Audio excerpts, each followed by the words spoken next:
This week on Trek, Marry, Kill, Pike bombs montage. Next. Trek, Marry, Kill.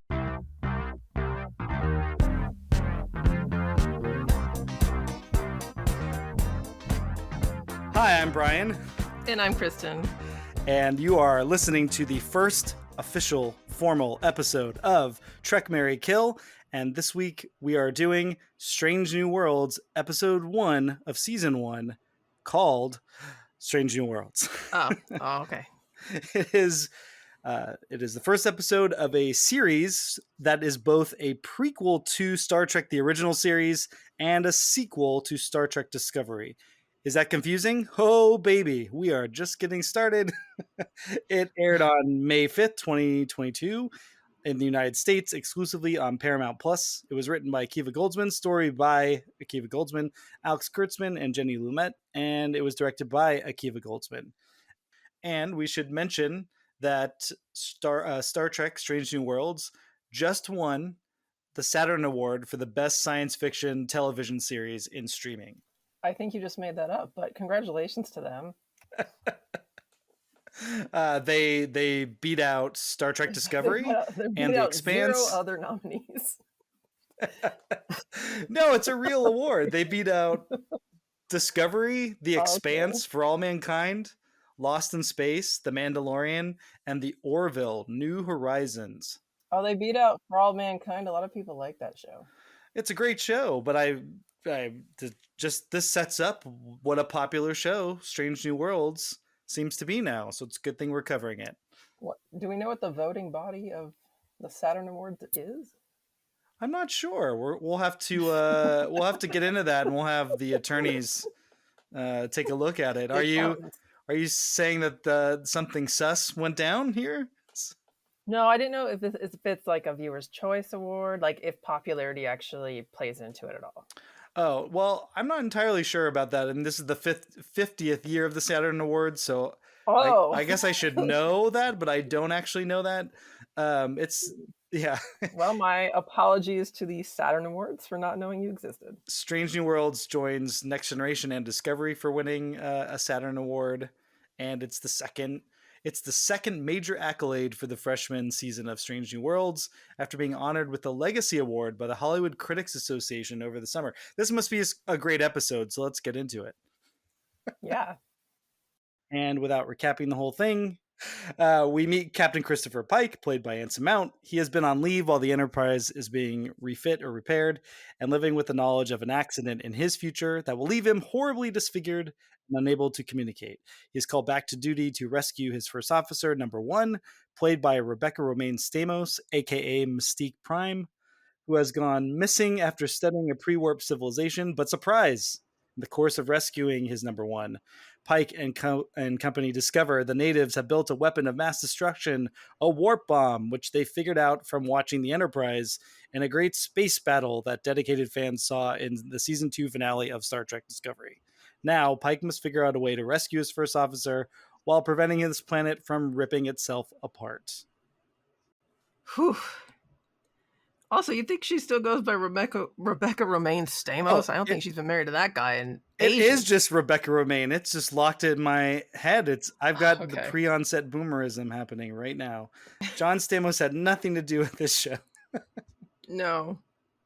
So I watched it when it came out, and actually have rewatched a couple of times. And I did watch Star Trek Discovery season 2 when Captain Pike was in command of the ship. And all basically the storyline that got him to find out that he was going to suffer this terrible accident, which we see in the original series in the Menagerie, about what happens to Captain Pike, his ultimate fate. I actually think for the purposes of this show, if you didn't know anything about Star Trek, the original series, I think even if you didn't have Star Trek Discovery in there, and just in the first season he discovered this fate and he still did whatever. I like that as as the captain having this sort of Damocles hanging over his head. This fate, he knows his fate. Yeah, I think it works much better that you don't have to completely rely on the other ones, because I think that's like really going back very far to expect a new audience to be like, oh, let me go back and watch all these other episodes before I can even watch this. Yeah, and I would say that the twist at the end, sort of, I should say the reveal that these aliens, the Kylo Riley, the Kylie 27, The Kylo Rens. yeah, the Kylie 279ers, that they basically they witnessed like a sporting event, this gigantic space battle in front of a wormhole in season 2 of Discovery, and then reverse engineered all this tech. I like the idea that alien cultures basically watch Star Trek from afar with their Yeah. telescopes. Yeah. And I like there just being a Like, consequence of it. The cause and effect, I think, really works. yeah. I thought they finally figured out how the uniforms should look. This has been an ongoing issue with the newer shows with Discovery, and the colorful uniforms that they're wearing on this Enterprise. That's not the first iteration. I'm not sure if you remember what they look like in Discovery, but they look pretty wacky. The collars and the way that they have them. Yeah. So I feel like they smoothed them out. The Enterprise looks pretty good. One thing that this show really drives home is that widescreen TVs have made the bridge design very difficult. The original series had the cool thing where you could get Kirk and Spock in the same frame, and now you can't do that. Like, it's almost impossible for him to, like, they have to be so far away from each other almost. Like, Pike is having to turn his head fully to the right to look at some of these key people, and I just think visually, dramatically, it kind of takes the air out of it. But I think there's a lot of TLC in this show, and it really showed.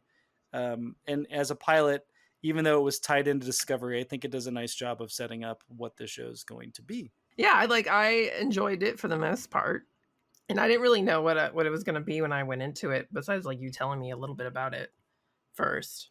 Well, we need to figure out if we're going to trek this one, if we're going to marry it, or if we're going to kill it. That's the main thing we need to get through. One last bit of business that we're going to do here. I'm going to pull one little factoid out of here for this little news and notes preamble that we go on. It's tied into the whole genesis of the show. If you go on Paramount Plus, they have a special features section. And in the special, like the Ready Room. Well, not that one. Is that what that is? What is that? The Ready Room is like the after show, like the Talking Dead. Oh, and yeah, I don't think I want to watch that. I'm not encouraging you to watch that. But there is a Journey to Screen Bringing a New Series to Life special feature, and that included Akiva Goldsman and Henry Alonso Meyer, who is the co-showrunner with Akiva Goldsman, and he's done like The Magicians and CSI and Chuck, and so basically, Akiva Goldsman is an award-winning screenwriter, but he wants this to be his baby and his show. But you actually need a guy who's also done it too, and that's Henry Alonso Myers. But his quote is what I'm pulling out as our little memory alpha news and note section here. He said, "If you consider The Cage, the original pilot of Star Trek, to be the pilot," which is basically what we're doing. It's a story of Captain Pike, number one, and Spock in the original Enterprise. "This is the longest pilot to series pickup in the history of television, something like 55 years. So if you're not familiar with the history, The Cage was the original pilot. It starred Jeffrey Hunter as Captain Pike, and they shot this whole episode, which you can see in the original series as the menagerie. They have it up there. Oh, and they have it, yes, and they have it on P+. Yep. Yeah. And it is kind of slow. It's a little boring in parts, but I think it was described as too cerebral, so they're like, we're not going to air this. And then the network did something unusual. They were like, we kind of like it. Yeah, we like the idea of this. Could you do a better one, like a more action-y one? And in the process of doing that, they lost Jeffrey Hunter. He I think the story is he wanted to be a movie star, and he had been in, I think, The Searchers, and so he was like, I don't want to do weekly TV. So then they found this guy, William Shatner, who I don't think was living out of his car at this point, but as a working actor, William Shatner, who was probably like, a job, a weekly paycheck. Yes, hello, I like that. yes. Thank you. And so they recast and they changed the character, and then we got Where No Man Has Gone Before as Mhm. basically the second pilot. And so what they're saying, Henry Alonso Myers is saying, is if you consider The Cage the original pilot, that we're doing a pickup now of Star Trek from The Cage. So that makes me want to ask you, Kristen, given that statement, is Strange New Worlds a prequel to Star Trek the original series, or it is a reboot of Star Trek as we've known it? Uh, yeah, so actually I was kind of struggling with this one. I mean, not that I was thinking kind of the same thing of like, is this just like almost like a different timeline for Star Trek?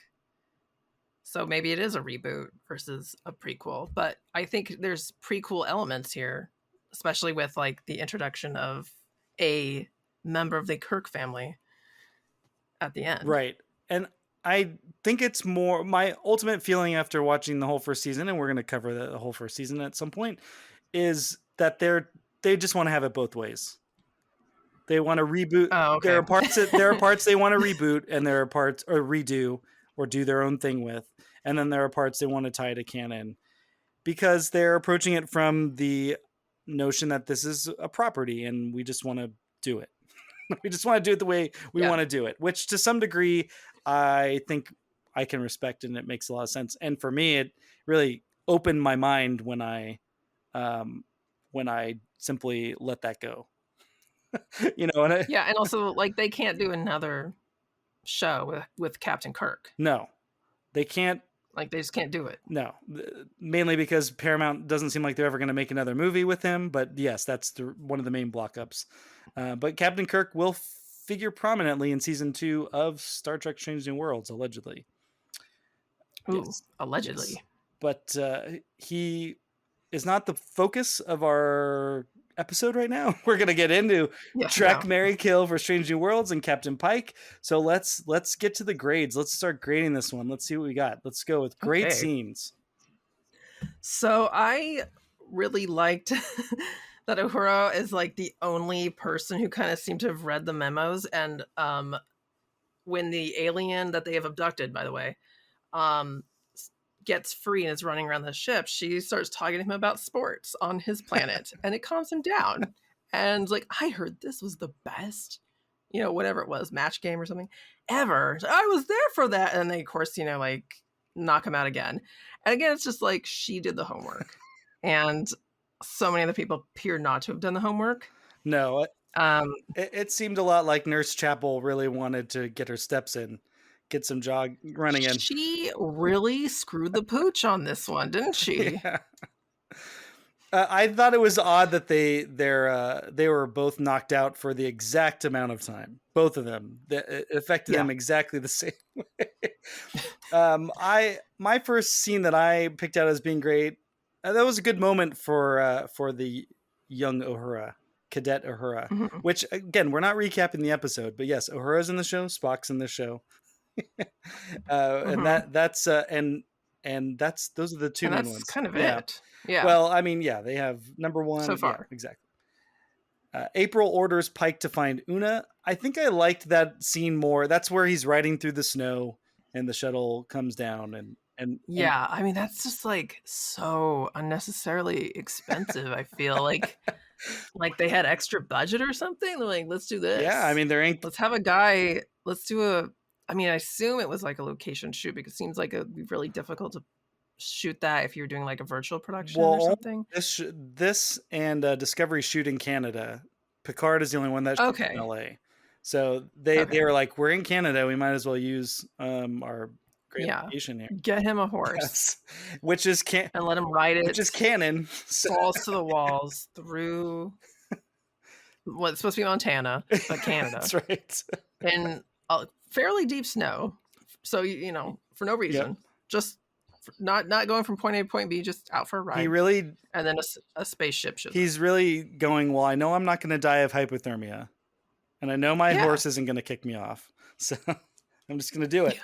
I thought it was funny that the shuttle landed literally right in front of the horse, because spooking the horse or accidentally landing on them all seem like possibilities in that situation. It all seemed a little bit too dangerous for what was trying to be. Yes. Yeah, I mean, it was very beautiful Yes, though. it was visually great. It worked pretty well, I thought. What's your next scene? I that was the only one I wrote No. down, but I liked. I mean, I think that the whole thing with Spock being proposed to is like just textbook kind of Spock. Like he's a weirdo and doesn't like connect with people very well, and it's just like two Vulcans being logical weirdos together. T'Pring is they were betrothed essentially. Even though they don't specifically say that, it's more than a betrothal and less than a marriage, I think is how it's described in the original series. And so this is what they do throughout the rest of the series. Anytime they bring in canony stuff, it's kind of Hmm. like dancing between the raindrops, I think is how they describe it. It's sort of like, so this is what it is in between that. And she proposed to him because they were already committed to each other. But yeah, them being awkward together or being Vulcans together, that scene just stuck out because of the weird patter or banter that they were trying to force Yeah, with the query it's like response. so cringeworthy. Like it's painful almost to just watch these two. Ugh. But it's like supposed to be. I guess so, but I also think that there was an attempt to give it it was an attempt to give it some sort of flavor. Yeah, do you think I'm giving them too much credit to make it seem like we were supposed to feel that uncomfortable? I would say Maybe I I would say am. because it goes right into two hot people having sex, that was not the intention. Oh, But I like the no, that was painful but that too. scene plays completely different if it is completely painful and awkward. But I think they've really settled on Spock as supposed to be a hunky sex icon in the show, that we're Oh. supposed to be attracted to him. Or And he stops having sex to answer his phone. Oh my god, it's his Spock. Starfleet phone. What are you doing, baby? No, absolutely not. No. And like his partner is not pissed because you know she's a Vulcan, but perturbed, not pleased. She's able to control it. Yeah, like she's not screaming because she's a That's right. Vulcan, but still not happy about it though. I really thought it was a great scene between when Spock confronts Pike about having seen his future. That Spock goes to Oh him yeah, and he recognizes that he thinks he's seen the future. Like he knows what happened on this Borat, this Klingon monastery planet. Great acting from Anson yeah. Mount. I'm going to probably talk a lot about Anson Mount in this. Oh, I'm fine with it. Yeah, because I think this entire episode, well, definitely this entire episode, but really the entire show hangs on him. Like he is the show. And I think he does it. I think his shoulders are broad enough and strong enough. He pulls it off Oh very easily. So he has like a great scene or a great line where he goes, or Spock, of course, asks him, when is it supposed to happen? And Pike's like, only you would, of course, you would ask that question. yeah, and there's like, is it Yeah. soon? And then he goes, almost a decade from now. And then he has this reaction. He goes, is It's like, that no, it's soon? not Yeah. soon. But yeah, I don't. Do you think Spock is asking that because he genuinely cares, or because he thinks, "Am I gonna get caught up in this shit? Does it happen like this week on the ship? Are we all I'll right?" be more fair to Spock, and I'll say if it is imminent, it could drastically impact his command abilities. And so I have to be on the lookout Mm-hmm. for that. Yes, it could be some version of, Yeah, like is that's the fine. whole ship about to get pulled into something? Yeah, yeah. I was just betrothed to this woman you see, and yeah, I'd like to know this Yeah. information. Yeah, and that also, this is the scene, and I'm stealing from the lines later, but he has this is where he gets the idea or presents the idea. Most humans, we like to think that right up until the very last instant, somehow, some way, we'll cheat death. And I like Mm-hmm. that. I think we just learn a lot about Pike in this scene, and it's good acting from both of them. I could picture Leonard Nimoy being across from him and doing the scene, and working Yeah, out well. And then I had one more great scene, which is not condemning the other scenes. Everybody, this is just the great scenes that stood out. yeah, And I'm sure that this is. I think I remember reading when this episode came out that this was not a lot of people's favorite scenes, but I'm going to make an argument for it. So Pike lecturing the Kylie 279ers and then having the montage of the World War III and all that. I think that scene works because it has a callback a little bit to the Omega Glory, where Kirk is reading the Constitution that the Yangs and the Combs have sort of bastardized for their own purposes. And here we have two warring factions, about to blow each other up. And he gives a PowerPoint presentation, or he gives like a video present, or a TED talk. He gives a TED talk. Yeah. And I don't know, I think it worked because, again, Anson Mount, and it seemed very Star Trekky, and it was, for better or worse, it was the show going out on the limb, attempting to predict our future or use our predicted future to influence or inform the future story they were telling, which the original series did all the time. And they would attempt to pitch a future, you know what I mean? And then work off of that. And I think the later shows stopped doing that. So I liked that they tried to do that here. I think people had issue with them using like real life footage and all that. Yeah. I mean, I didn't love it because I actually find like Star Trek to be a little bit more hopeful usually, not, oh, by the way, we blew ourselves up completely and it was because of these creeps. Well, them negging them the whole time, because that is part of a speech, like, you could blow each other up. And I definitely think that is a perspective shift from this era of Star Trek and previous eras, where they're accepting their premise basically and not arguing against it. I mean, Kirk has kind of a similar speech in A Taste of Armageddon, where they want to kill each other, or they have organized war, and they basically they use computers to determine how many people should just walk into vaporizing chambers to make the death tolls flatten out. And he just says, you should just decide, we're not going to kill today. It just starts with like one day making a choice. So there is that element of like, they are different, but I also just like the idea of, if a starship captain gets into a situation where they see that, Starfleet or his crew or whatever are the cause of the problem, directly inserting themselves into the resolution, I liked it. I don't know, it worked for me, and it was a big swing that I thought I hadn't seen in a while, so I enjoyed it. That's it. All right, best Trek tropes. So I wrote this down, and I don't think it actually ever came back, but like they send the Enterprise out early and they're like, well, we're skipping the redundancies on the maintenance. And I'm like, oh, this is going to definitely come back into the story. And it didn't. No, everything worked great. And, yeah. And so, I mean, I put that under best. Maybe I should have put it under worst now, because I wrote it down under best because I'm like, oh, yes, this is definitely going to come back. It didn't. So I have Red Alert happens pretty early on. It's like they were itching to go to Red Alert. Yeah. And like I have this question every time I hear Red Alert: how can anyone concentrate with that noise? And then of course you stop hearing it, but like every so often you get it again. Like that is like a fire alarm. It is so annoying. And yeah, not my favorite Red Alert. Like that would just make me make bad decisions if that was in my ear, just to get out of hearing that and also seeing the flashing red lights. I would do anything to get out of that. Well, yeah. Well, I mean, I think that's the point. Yeah. Make bad decisions. But I also put first contact. That is always like one of my favorite Star Trek tropes of like, we've made first contact with a civilization. Is it going to go well? Is it not going to go well? Right. And I'm trying to remember a situation where it has. Yeah. Yeah, and then like in the beginning though, the Rebecca Romijn character is like, oh, I think this is gonna go great. And I'm like, girl, no.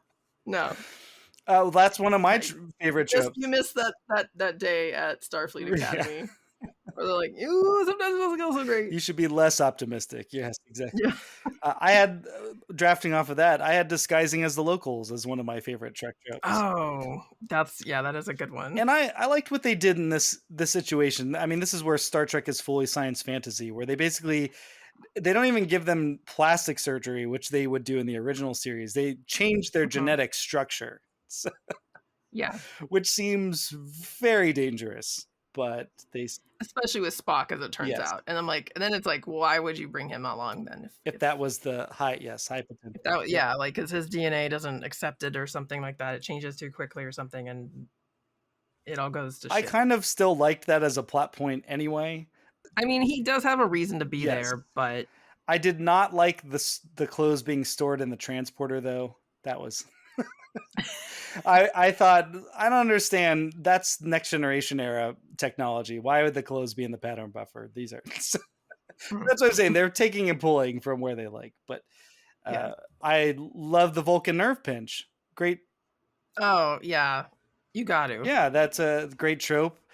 For the first episode of like, if you have new viewers who haven't, Yeah, you got to. like, I think anyone knows what the Vulcan death pinch thing is, I'm though, not. or the death grip, or whatever. Well, I'm a little What surprised is the that. official name of it? Because I thought death grip was what people would Well, call it. there is an Or is episode that? where Spock says that, but it's the Vulcan nerve pinch, is what it is what it's I technically see. called. But I thought it was a little weird that La'an knew that he could do that, and then cued him to do it because they're two dumb guys, so they need her to tell them to spring into action. But I guess you could say, oh, she's the security chief, so she's read everyone's file and learns what they do. Okay, that's fine. But I will say this about the nerve pinch, that it makes me want to start an Instagram account that's just for the faces of the actors getting the nerve pinch, because it's always great. Yeah. Oh, yeah. That there are two Instagram accounts I'm not on Instagram, but there are two I've always wanted to start, and it's that one, and the other one is actors looking down at their marks before they go into them. Yeah. Which is, this is not me ragging on actors. It's just sometimes it's very obvious. And sometimes actors use it to great effect. Like they use it as sort of to build up an emotional head of steam, and it's great. But yeah, I think Spencer Tracy is pretty renowned for doing that. Just kind of staring at the floor at his mark. Jared Harris, the great British actor Jared Harris, oh yeah, he's a guest star in several episodes of The Expanse, and he does it, but he's about to manipulate this guy, so he kind of lowers his head and his gaze and to look at his mark, and then when he looks up at the guy, it's like piercing into his soul. Like, this is great. Yeah. Oh, then the final best Trek trope I like is tied to what I said about the great scenes. Pike choosing to get involved instead of just leaving. He says, if we leave now, every death that follows is on our hands. And I like that. I think that's, when I think of Star Trek, when I think of Star Trek captains, that's exactly what I imagine they should say or think. And for me, I would have just laughed.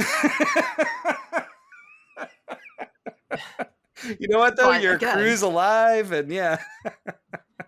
Yeah, but I also don't have the foresight to know, I'm not going to die in this. That's true, too. So, yeah. So he does. So he's like, from a position of privilege, being like, well, I know this isn't it for me, and it'll be fine. Everything's been great.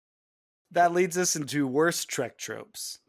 I got to say it right now. I can't hold it in at all. Okay. Watching an old movie that's even old for our time. He's watching The Day the Earth Stood Still, Pike is, at the beginning of the episode. Yeah. I am so sick of that. Oh, what other Voyager made a whole habit of watching old movies, or it's always, because it's always older people making these shows, and so they want to put in classics that they like. And I don't know, one of these days I'd like to see somebody just watching something that either they shot for that or something that's like brand new for us. Or like newer than like what, a 1950s sci-fi movie? Right. Like they didn't do anything else after that? Yeah, I'm sorry. I had to get that off my chest. It drives me nuts. No, I know. I was like, why would they be watching this? When I saw it, because I'm like, you have a real spaceship. Right. Well, how could this possibly the only real reason it's in there, because it doesn't really inform Pike's character really, is that it's just there to set up when nostalgia, he says, right? Well, that, and also to set up when he says, take me to your leader at the end of that act out. And it's kind of paralleling what's going on, because that's what Day the Earth Stood Still is too. It's like you're trying to end your planet and I'm trying to stop it. Yeah, but I mean, I think most people have heard that line without needing to have seen it on screen 20 minutes prior. All right. Any other bad tropes for you? Going back to Spock getting proposed to, he says, you're wearing ritual mating colors. again, like, we're being a little bit hit over the head. I mean, with this is Spock and this is how he is, and like having to introduce him to a new audience, supposedly. But it's not that bad. Like, it's just something I wrote down that I thought was a little bit corny. Right, because we're not calling out when we're having conversations, oh, you're well, that's not true. Oh, you're wearing Wearing the mating right. colors. You're exactly. Or the But I perfume, also put the mating I also colors. put the mating colors. I also put down that the captain thinks he can solve a centuries long conflict by just showing them a spaceship. Yeah, it's usually a little more complicated than that. Like, yes, that would maybe, bring a lot of people to the negotiating table of like, but it would be to be like, okay, well, now we have to blow up this guy, not each other, right? Well, that would have been In an my interesting opinion. angle because it would have united the planet. Yeah, so I feel like if a spaceship came here, an advanced civilization, all of Earth would be like, well, we must kill it. And they would be joined together in that. I don't know why I'm so pessimistic in that, but like a planet that's already in the middle of like sectarian violence seems like that's where they would go. Like, we have this big weapon, let's use it on this guy. Also, they would probably at first think that the ship is on that country, the other country's side, because that's where it is. So Yeah. they would think, oh, they've got an ally.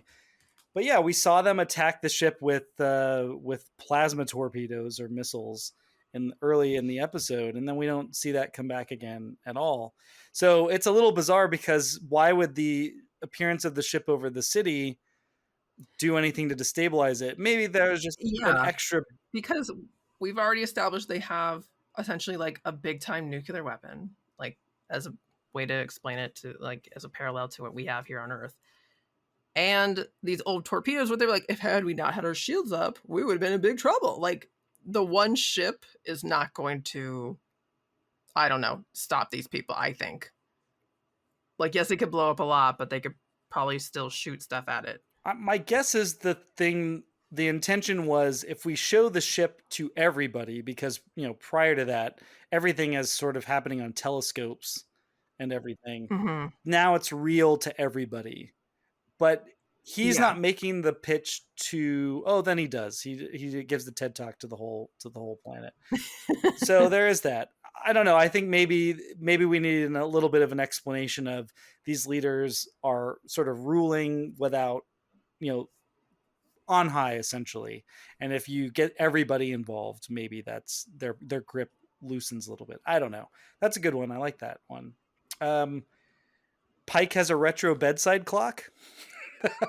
Oh, I didn't catch that. It's because we're Was staring that at the that beginning? woman's back. Yeah, we're staring at Captain Yeah, Patel's back. I was staring at her back. Oh my But right next to goodness. her is just a red alarm clock. And it's just more why is he old timey? It's a weird. I think the trope is, Kirk and Generations winds up being analog and old, like Star Trek 2, he's used to all those old weapons and antiques and all that, and it's just like an old dude thing. Like, oh, I see myself as the hero captain and this is all the stuff I like. Yeah. And it's just I don't like it. Yeah, I think it's like, oh, to make him more likable to, like, of course, like the boomer audience, I would think. It's just bizarre. Like, oh, he's an old guy and he likes to watch old science fiction movies. He probably listens to the Doobie Brothers. Yeah, and he's so important that him screwing off is fine, and they have to come find him. Yeah. The entire science team, which for some reason is only the first contact team, is on that giant ship, and there's only 3 people, but they have no Yeah. contingencies, so they were all able to be captured. Yeah. Like, it seems odd that all 3 of them would have gone down. Yeah, but when it comes to the away parties, there's no rhyme or reason to it. Like, I mean, it's just they'll send down, the ship being you know, massive is what the problem is. Seems like your solution could have been that the plasma torpedoes destroyed their ship, so the 3 people that were on the planet were stranded there and captured. It seems yes. like that's how you would have resolved the issue, but for some reason they didn't do that. I'm not sure. I don't want to think about what they're Maybe they thinking. need the ship later. It doesn't come in later in the season. It doesn't play any impact on this Oh, episode. Yeah. okay. Okay. I mean, this Never is like, mind. where's the ship? I mean, no sign of the ship, and then they get hit with the plasma torpedoes. Seems like that would have been, oh, now we know what happened to the ship. On that note, another worst Trek trope: ignoring how long things take to move through space. If something is launched from the ground of a planet, it does not appear in space in seconds. No. And yet, Yeah, it takes a few but minutes. if you do that, then they would not have any drama. So I understand, but it's also annoying because you're also dealing with both an advanced ship and a not that advanced ship. So even if they do have these torpedo heads, seems like they wouldn't be able to get them up there that quickly. But anyway, and on that same note, the Enterprise appearing over the city within seconds, like to descend from orbit over the city is not like 5 seconds. I think we've kind of established that it's not that easy. Yeah. So that's just where it's science fantasy, right? So, but those are still. Oh, also like, oh, we definitely can breathe on this planet. It's fine. You don't like that? Is one It's that always always Class M. it's always. It would have been interesting if it wasn't Class M, because then they would have part of their modifications would have had to have been something for the air. That would have been interesting. Yeah, then the caper wouldn't have worked. Or it just would have taken on a little bit. Anyway. All right, now let's get into the of its time quality, which I think we can find many examples of it Yes. being of 2022. Yeah, well, I mean, one during that little montage, they have like audit the vote signs being carried by people like, not explicitly MAGA idiots, but that's kind of the idea. Like it touches on current events here. So that's certainly of its time. We see a bare back. That's kind of a thing we don't see in every Star Trek. There's two people about to have sex, not always on a Star Trek show, like, so explicitly. What would you say? I have some of the dialogue when we meet the aliens. The first lines are, the head of that control room says, "Talk to me, like what's going on," for like a status report. And then one of the other people in mission control, basically, that's looking up at the scout ship on the screen, says, "Oh man." And then so you've got a lot of modern vernacular in there, or "talk to me" and "oh man." Oh yeah, and then like someone says like, "This is Yeah. weird" or something like that, and Spock's like, "Weird." Yes, Pike's girlfriend, Captain Patel, says, "Really?" when he's watching the movie. Seriously? Really? Yeah, Yeah, it's and she's correct. yeah. Yeah. Oh, I thought that the part where you said that she didn't get angry, but to Pring, when when Pike says, "Are you naked?" and then she says, "No, Chris, he's not. He was about to be."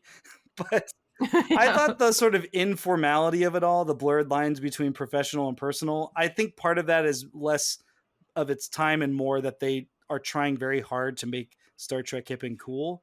And so the only thing they can Mhm. think to do that is like, since none of us who are writing the show served in any service or recognize the militaristic, or you know what I mean, like, or the chain of command, let's just be as informal as we want to be to make it interesting.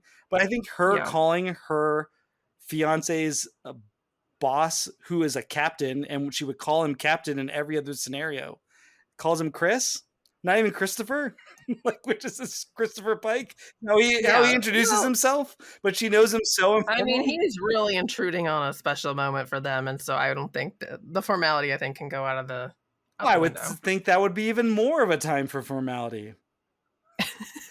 Are you naked? No, Captain Pike. No, Captain, don't He's worry, he's not. He was not. about to be.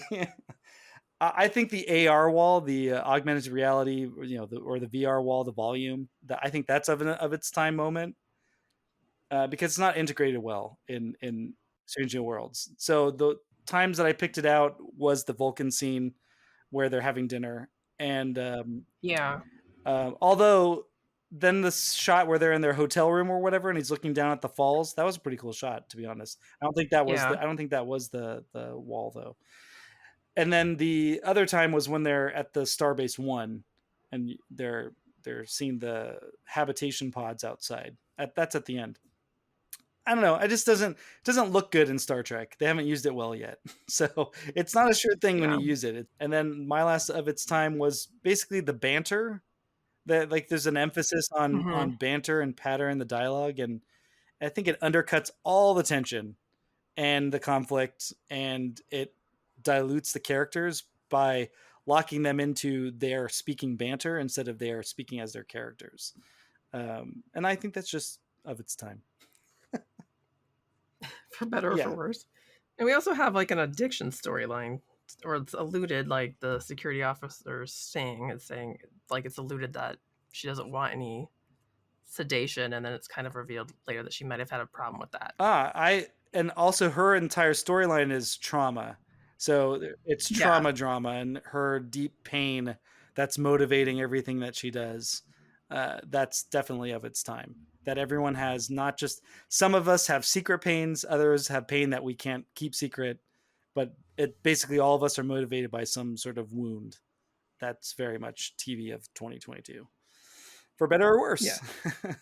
All right, the line must be drawn here. Great lines.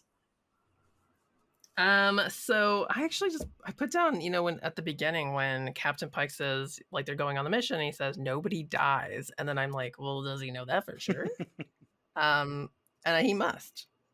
Like, has he seen into the future enough that he, like, if he doesn't die, then the rest of the crew doesn't? I took that as he's basically like the coach, and I don't think he knows any of that. I think he's just saying nobody dies. I had this line too. Like, this mission will not be anyone's last day.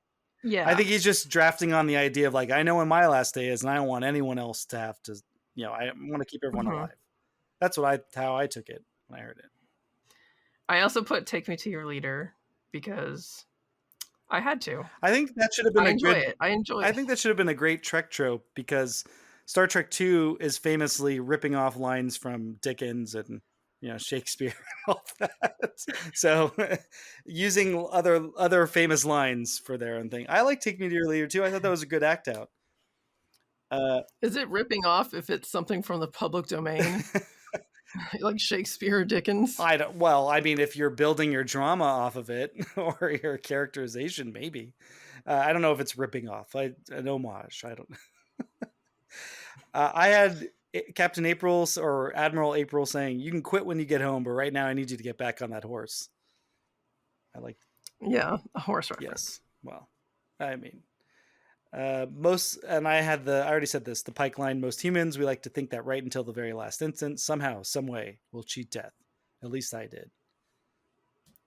Yeah, and then there's also a line, I didn't write it down, so I don't have it exactly, but like people who can't, it's the belief that you can't die that gets you killed. Not believing you're gonna die is what gets you killed. Yeah. I keep writing her name down in all my notes as Khan, because she is. We are not. It's unclear how related she is to Khan, but it's La'an Noonien Singh. That's so she is essentially. But yes, that was a great line. But then that was funny that then it was like, what did you say? And then she goes into the whole story of that line. That was very of its time. Yeah. Well, Pike also has, he says to La'an earlier in the sickbay scene where she refuses the pain reliever, he says there's surviving and then there's living. I like that line. Yeah. I also really like I also love the part where Pike goes, "Spock, your ears," and Spock goes, "I'm aware. The pain is quite remarkable."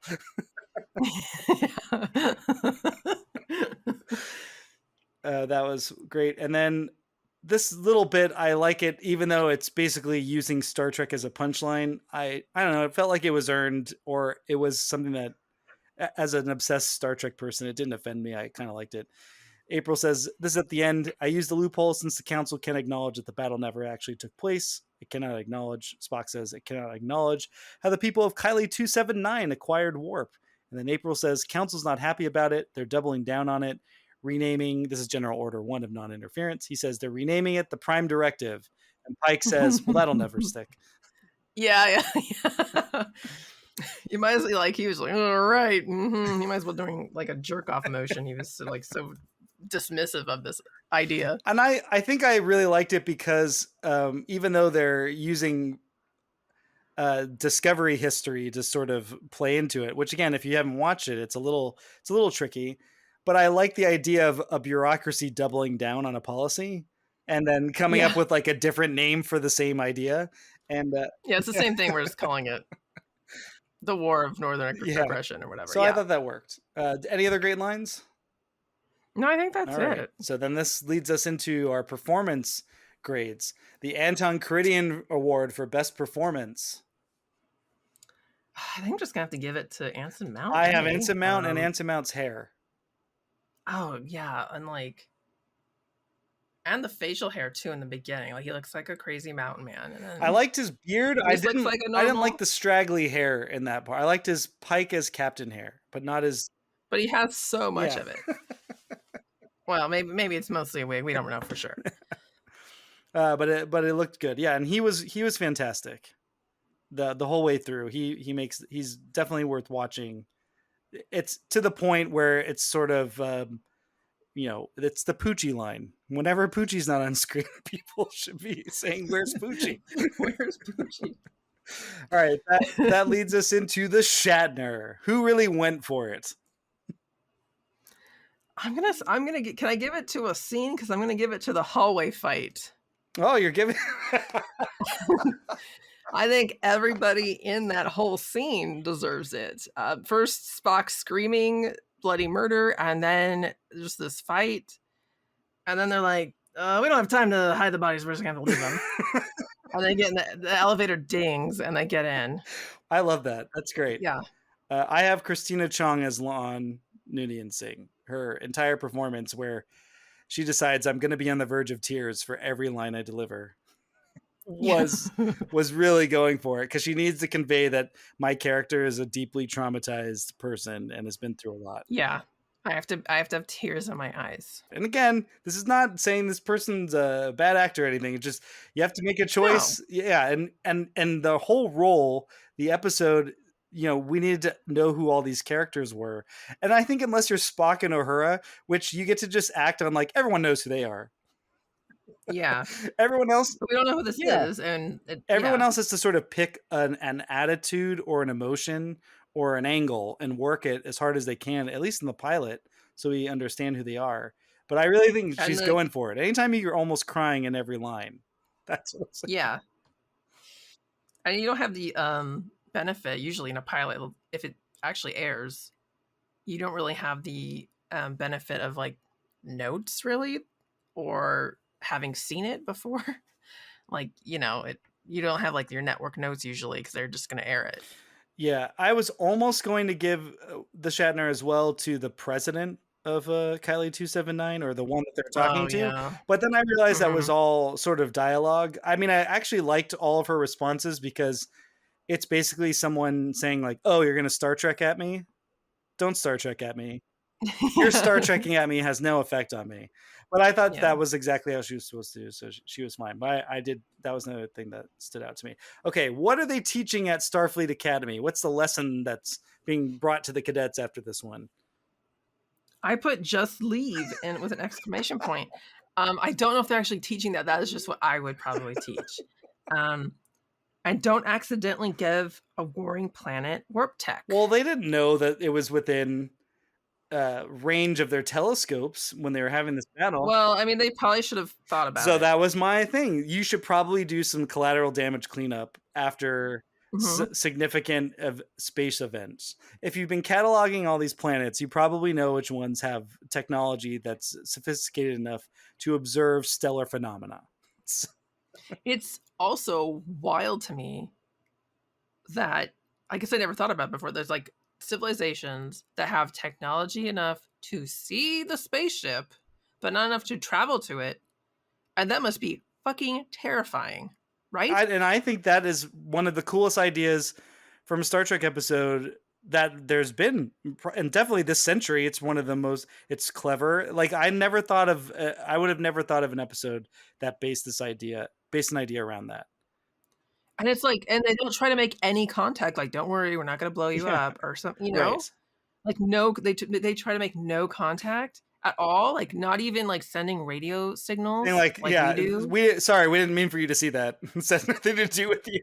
Yeah, But you're right. That would be terrifying if we on Earth observed this massive space battle with all these weird. I would have like.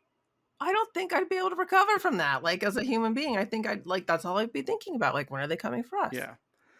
Like that's Yeah. So terrifying. some collateral damage cleanup probably in order there. Yeah, like sorry everyone. Yeah. When going undercover, make sure you have the biometrics in place beforehand. If you have the Yeah. clothes, which are in the pattern buffer, and you take the time to do the genetic mods before you even leave. And then you didn't think, Yeah. oh, retinal scanner. Yeah, exactly. Ooh, we didn't think about that Now one, I liked it. which have been around for Yes. this Yes, point, ages. ages. Your phone has it basically. Yeah, so I understand you need something for drama purposes, but the idea that you dumb down everything to make the dramatic moment, and then I really wasn't a fan of them beaming the sample into his eyeball at the last second. I don't know what that was all about. Yeah, that was was weird. Yeah, it was weird. So you had to. I think it's probably because they have some algorithm that tells them every 5 minutes something has to run or tense up. I'm sure streaming platforms have this idea. Oh. So they had to put something in that moment, and that's what they came up with, which all right, fine. But yeah, I would think you would have the biometrics in place beforehand. And I would say figuring out a way for those biometrics to be mooted or like something else. I love your idea of Uhura was the only one who did the reading. So what if like they just didn't know the information to get in somewhere because they didn't do the reading? That would have been fun. All right, that leads us into our last thought exercise before we decide if this is a Trek marry or kill. How would the predecessor show Captain handle this? So this is technically Star Trek Discovery, and Yeah, well, first like there's nothing before this, and then I'm like, oh yeah, no, Discovery comes before this, and I have only been able to watch one episode of that show because it was on CBS All Access, and I did not feel compelled to sign up after the first episode aired on CBS. But this is why we're doing Strange New Worlds first, going off of what I said at the beginning of Henry Alonzo Myers' quote. This is technically a pilot pickup of The Cage, which means this is technically the first episode. So there is no predecessor. Okay. So we don't have to answer this question. Yeah, well, I have no answer for it, so I don't know. What is interesting to me in this case, though, that I would bring up is... Well, they're the ones... Well, if you're going to answer it, though, Discovery, they are the ones who started the conflict then. That's right. Yeah. So that's how they handled it. Thanks. Yeah. Thanks, guys. I think they would be a lot more hands-on with... I think someone would have... The plan would have been to just get the warp bomb and get rid of it and destroy all the records of all the research. Yeah. I think that's what the plan would have been in the Discovery context. But also, one thing that I did want to point out in this section was the speech with Pike, and kind of a lot of the stuff reminded me a lot more of The Next Generation. And I think we're going to find out as we go through season 1 of Strange New Worlds that this is a lot more influenced by The Next Generation than it is the original series. Which, hey, I understand. I don't mind. I understand. But it's also what we're also going to be doing next. We're going to be doing the original series, and it's kind of a tonal whiplash in a lot of ways. So, oh my God, yes. I've already watched that episode, and yes. All right, so that leads us into Strange New Worlds, the episode Strange New Worlds. Trek, marry, or kill? Kristen. Okay, so I'm having a tough time because I have one stray thought about this episode, and that is at the end there's a montage of like everyone getting along. And there's one scene of like these two aliens who have made paper hearts they've cut them out of construction paper like children do and have showed them to each other. And I feel that is so corny and so horrible that is stuck with me since I watched the episode like 2 days ago. Okay, I liked that bit when I first watched the episode a couple times, but I didn't notice until this last viewing that those were two adults. They were two adults. And they were like And it was nuns. really Yeah. weird. Like, very weird. Like, so we gave them, they have construction paper down there too, I guess, but like at a little safety, they use little safety scissors and made 2 little hearts and showed them to each other. And that was, so that's how we all know everything is great. You would think that, And I don't like yeah, that. they really wanted to spend more time with the kids in the classroom and drawing on the chalkboard, when it seems like that would have been the perfect time for them to do the in the class, children. the children in the classroom. Not 2 adults standing, what was it, like 18 inches apart? So you want to kill the episode for that? No, I'm saying I'm like, it crossed my mind because that was so corny, but not even like in the corny Star Trek way that I like. Like, so hokey. Right. But right. okay. So I think I'm just gonna say Trek. But that ending wasn't helping. I'm definitely trekking this one. I think that whole ending was definitely, we're going to do this, and hopefully all the stuff before it earned it. And if it doesn't, oh well. Like, it almost seems like it's like they filmed it for something else and they just slotted in, but that doesn't make any sense. Right. Like, they couldn't have done that. This had to have been like in the script. It's weird. Are those like arts and crafts nuns? Yeah, I don't know what's happening. Some convents, they sell like baked goods on the side or anything to earn extra money. Do really bad like construction paper cutout hearts made with safety scissors. Yeah, maybe. I don't know. They might as well just done like the like the little paper chain link things that you put on Christmas trees when you're a little kid. Like, ugh. I hated that. I was ugh. All right, so we're both trekking this one. Mm-hmm. I think that's fair. But it was close. It was close. You're on thin ice, Strange New Worlds. All right, that's be forewarned that if you put a treacly montage at the end of your episode, it could blow the whole thing. Yeah. Ugh. Is every episode going to end with a montage? I guess maybe you shouldn't tell me, but I actually don't remember. So. Oh my god. Like I'm. Ugh. Yeah. Like I'm literally like shuddering. It's so corny. I think when you're at the end of the day, when you're trying to be a hopeful, you're trying to inspire people, then you're going to immediately fall into that trap. You know what I mean? Don't try to inspire. Just do the beat and hope it worked, and then move on. Like if they were children, I would let it slide. I would still thought it was. Well, then that's what I thought it was. But yes, or I had it imagined. No, but you're right. They're 2 adults. Two grown people, but again, apparently they were like living in a basement or something. Yeah, heart. It's red. Well, one stray thought I didn't mention, but I should have. The Kylie 279 aliens. They look like the vampires from Buffy the Vampire Slayer, but with green baseball stitching. Yeah, it was. Yeah, it was a bizarre look. So now I'm thinking of that now because I'm like, imagine vampires from Buffy the Vampire Slayer making paper cutouts of the Enterprise.